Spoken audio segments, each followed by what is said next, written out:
Assalamualaikum warahmatullahi wabarakatuh. Perkenalkan, saya Sarli Apeliani. Saya berasal dari Blora, Jawa Tengah. Saya berkuliah di Universitas Islam Negeri Wali Songo Semarang, jurusan Hukum Ekonomi Syariah semester 3. Di sini saya akan menyampaikan program dari pemerintah, yaitu Menteri Pendidikan, yaitu mengajar dari rumah. Berikut beberapa kegiatan yang saya lakukan dalam acara program mengajar dari rumah.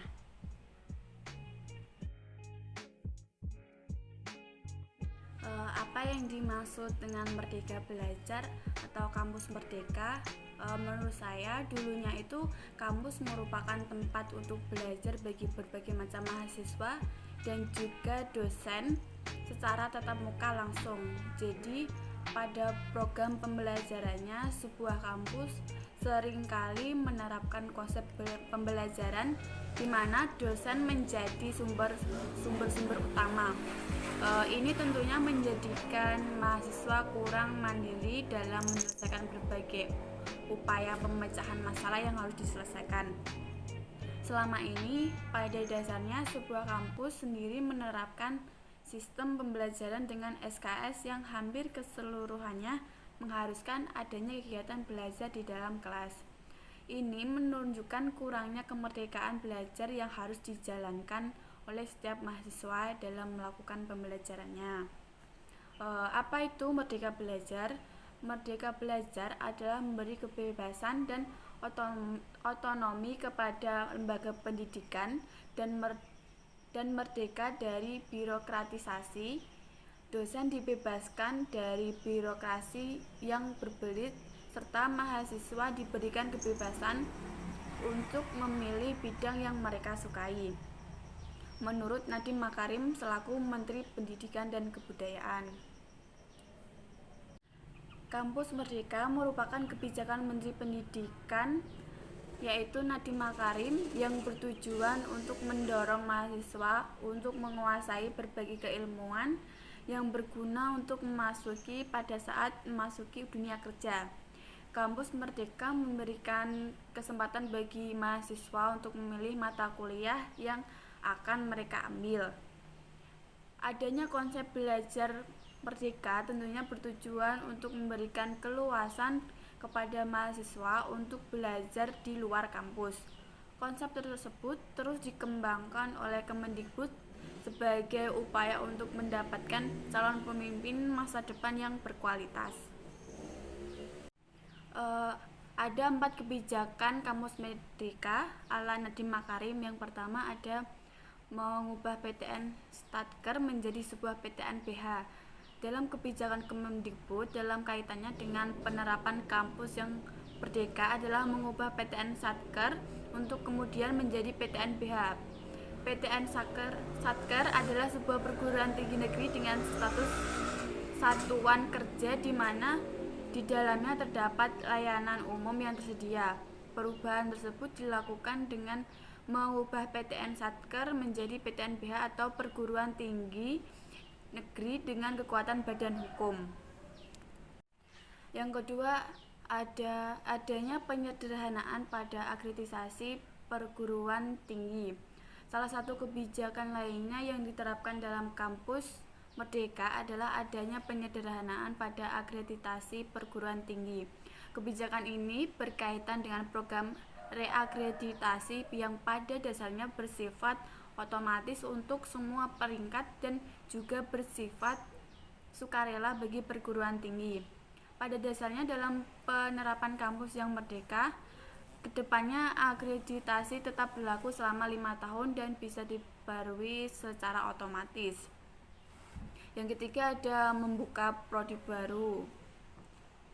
Otonomi pendirian prodi baru nantinya akan diberikan jika sebuah PTN atau PTS telah memiliki akreditasi A ataupun B. Nadiem melanjutkan bahwa hak otonom tersebut diberikan jika melakukan kerjasama dengan organisasi universitas yang masuk pada QS Top 100 World University. Dalam penetapan kebijakan ini ada pengecualian pada program pendidikan dan juga bidang kesehatan. Yang terakhir adanya kegiatan 2 semester di luar kampus. Kegiatan di luar kampus bisa dilakukan dengan berbagai macam hal, mulai dari magang ataupun praktik pada suatu organisasi. Mengajar pada sebuah sekolah di daerah terpencil pada dasarnya juga menjadi salah satu contoh penerapan kegiatan 2 semester di luar kampus. Mahasiswa juga bisa melakukan kegiatan membantu riset ataupun penelitian dosen serta membantu mahasiswa S2 dan S3 melakukan penelitian. 4 kebijakan tersebut pada dasarnya akan mendorong keberhasilan pada penerapan kampus merdeka yang diterapkan. Semua pihak perlu mendukung adanya penerapan kampus merdeka dan membantu mahasiswa lebih siap menjadi SDM yang unggul.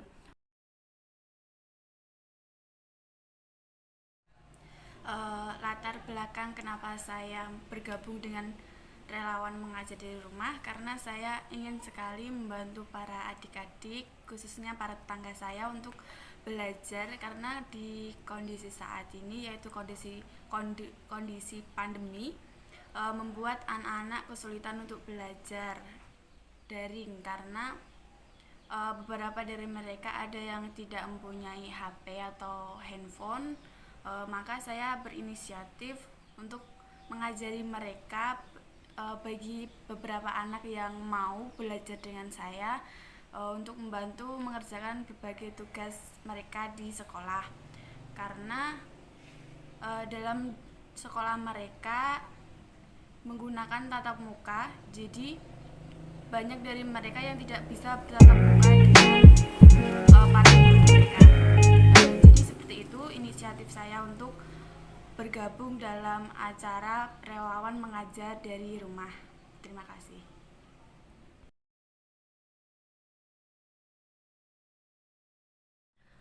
Untuk sasaran siswa yang saya bantu itu ada 2 macam, yaitu dari siswa SD dan siswa SMP, yaitu yang pertama siswa SD yang pertama Nur Naila dan siswa SMP yang bernama Talita Ramayunita.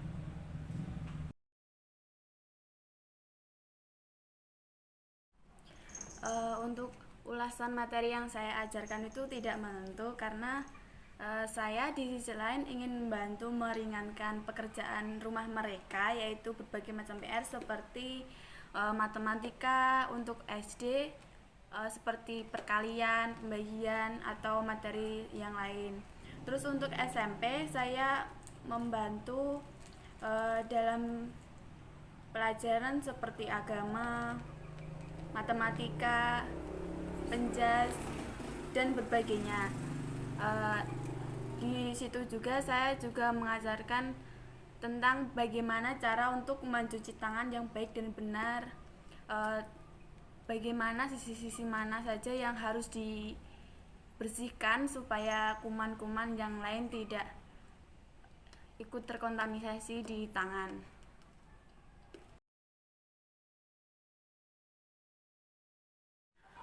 Untuk metode pembelajaran sendiri saya menggunakan metode belajar sambil bermain, karena kebanyakan siswa-siswa SD ataupun SMP mereka mengalami bosan untuk belajar, apalagi di sekarang ditambah dengan belajar online membuat mereka sangat bosan. Jadi saya berinisiatif untuk mengajari mereka belajar sambil bermain. Kadang saat mereka sedang belajar, saya berusaha untuk mengajak mereka mengobrol dan sedikit bercanda. Jadi menurut saya itu sangat efektif dan membuat mereka lebih semangat untuk belajar, tentunya membuat otak mereka sedikit fresh. Jadi menurut saya metode tersebut sangat membantu dalam pembelajaran dari rumah seperti ini.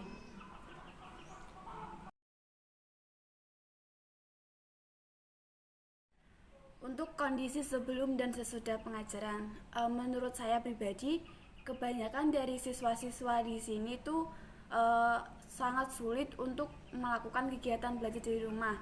Kenapa? Karena mereka dari beberapa murid di sini belum mempunyai handphone untuk mengakses pembelajaran dari rumah.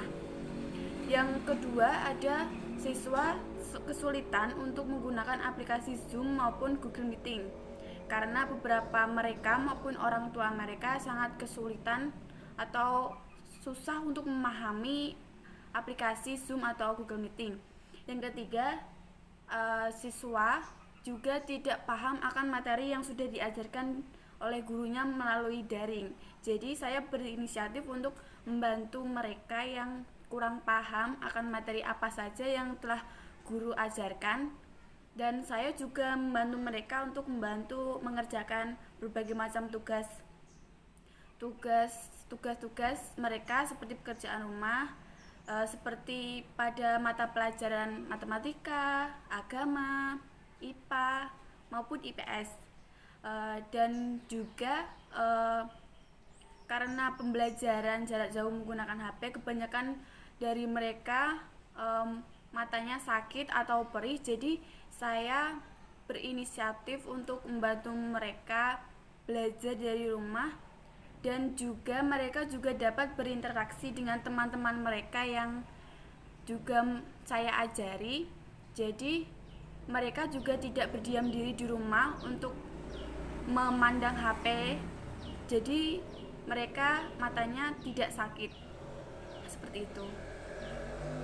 Untuk sesudah pengajaran, kebanyakan siswa-siswa sangat senang saya bantu karena bisa bekerja sama mengerjakan pekerjaan rumah dengan teman-temannya, dan juga dia tidak merasa sendiri untuk mengerjakan pekerjaan rumah. Jadi para siswa-siswa tidak merasa kesepian untuk melakukan belajar online dari rumah seperti ini.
That you remember, but it seems that you forgot. It's hard for me to blame you when you were already lost. Oh yeah, I'm tired of always waiting. Oh yeah, yeah. I see you change your number, that's why you don't get my calls. I gave you all of me, now you don't wanna be involved. Oh yeah, yeah.